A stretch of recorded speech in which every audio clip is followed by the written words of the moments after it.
Hi, and welcome to day 2 video of your post-op care. Feels good washing the back of your head, feels good removing the bandage, right? Today is going to be even better. Now, finally, day 2, what you need to do today is actually to start washing the implanted areas. Remember, you can come here and let us do the job for you, or you can even do it at home if you're not convenient to come over. Let me walk you through it. Step 1, ensure that you use either cold or mildly warm water for your own comfort. Step 2, you may wet the areas first. Make sure you give a good, nice, comfortable rinse. Step 3, with the shampoo that we provided you, make some lather and start to gently massage it into the implanted areas. You don't need to use much force because it's still very fresh. Just gentle. We're not here to do deep cleansing. You don't need to remove any of the dried blood. You're here to just be clean and feel human all over again.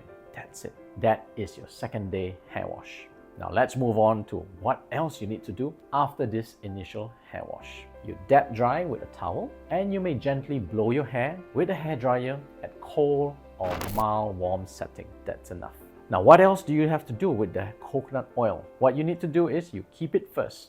The next time when you're about to wash your hair, apply the coconut oil on the implanted areas and leave it for 30 to 60 minutes. Then you proceed with your hair wash. You may wash your hair once or twice a day until the 7th day. So just keep doing this until we see you on day 7, whereby we'll do inspection and further instructions. Don't forget, you still have your medication that you need to take and complete all 5 days. We'll see you soon in the next video for your day 7.